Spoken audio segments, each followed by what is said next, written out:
We rode on a road where we didn't hydroplane in great rain.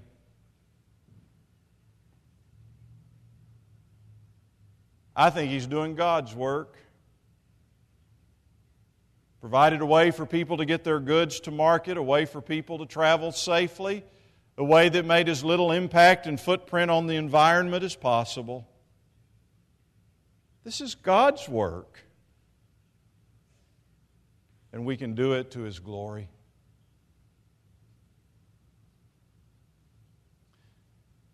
Sometimes we might think, I'm in the farming business. Maybe we ought to think of it, I'm in the feeding business. Sometimes we think of it maybe as ranching business.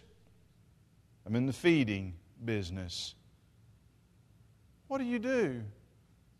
It's not just the way that you make money.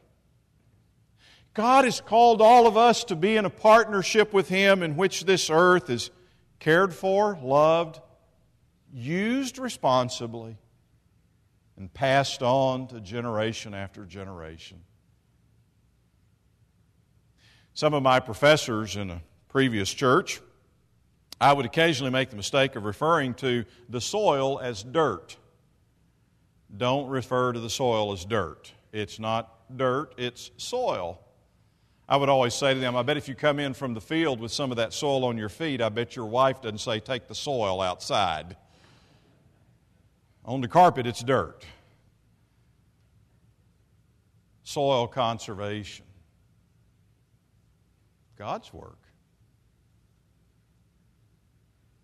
Stewardship. Partnership with God. And the final word for you today is relationship. Let us make man in our image, this image of God that is in each and every one of us. What does it mean to be in the image of God? Does that mean that we look like God? Does God have 2 ears, 2 eyes, a nose, a mouth? I don't think that's the point. Certainly it doesn't mean that God is a particular color. What does it mean to be in the image of God? Some have said, well, it means we have the ability to be creative. And I think we're getting closer to the idea there. We can take something that is and transform it and use it creatively in some other way. We take raw materials and use them to make something else. That's a part of our creativeness. Maybe our art is an expression of what it means to be in the image of God.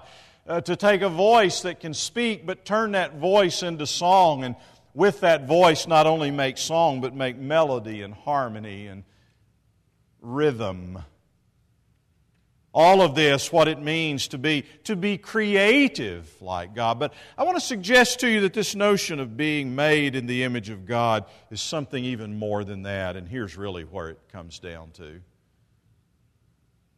To be made in God's image means that we have the ability and the responsibility to have a meaningful relationship with God, with others, with ourselves, and with our world. We were made for relationship. We weren't made for isolation. We weren't made for aloneness.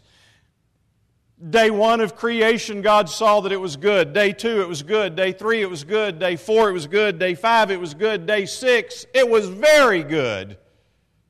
Turn to Genesis chapter 2. It was not good for the man to be alone. God made the woman. Some guys crudely joke occasionally. A woman once said, "Where would you men be without us women?" He said, "We'd be in the garden loving the Lord." I don't think so. Sin didn't come just because of Eve.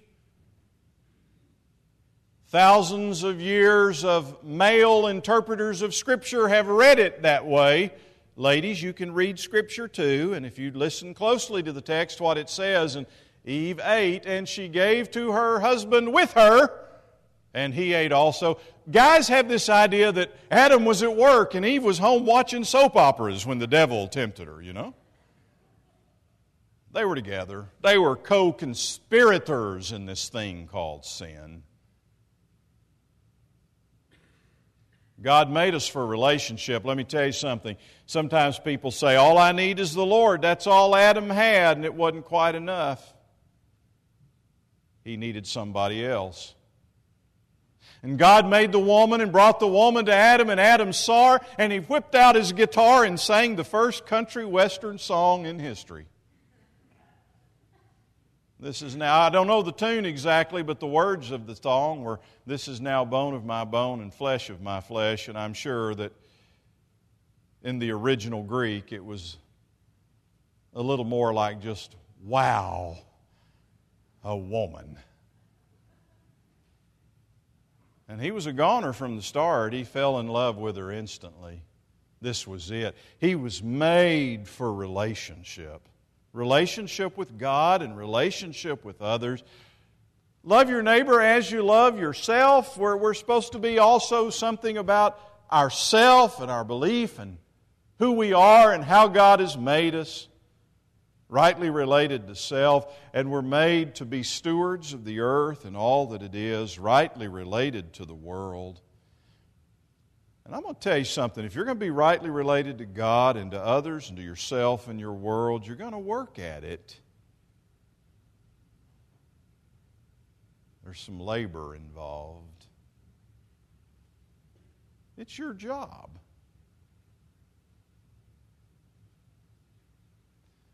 We are called to be God's people, we sang. We are called to be God's people. And a part of being this people of God means that we will be stewards of everything. It's not ours. Maybe ours for a while, but we don't get to keep it forever. We're going to pass it on to somebody. I hope we pass it on better than we found it. You're not just stewards of the earth that is Brownwood. We're stewards of the relationships that form this congregation of people and this community of folk and this world in which we live. Relationship with one another, with God. We're partners with Him.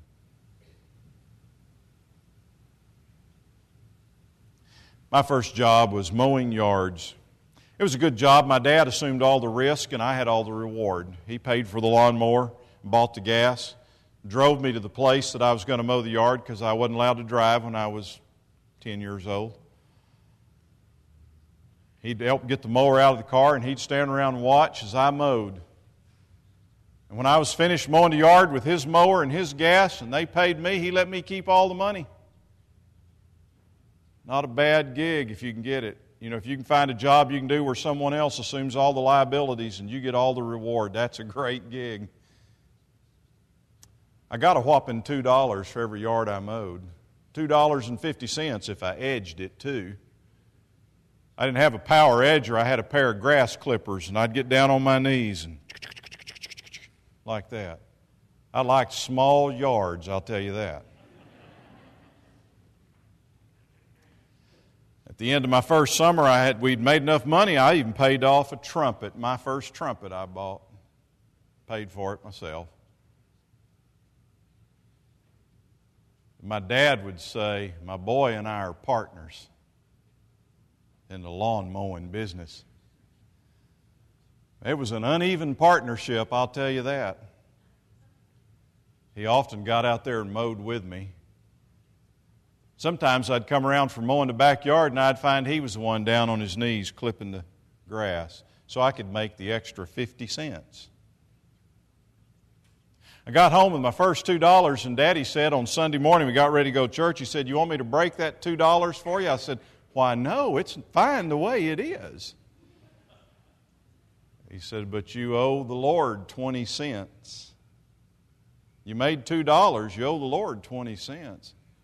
I had my $2 bills, and He brought me change. He made change for me so I could put my 20 cents in, and He told me, It's what stewards do.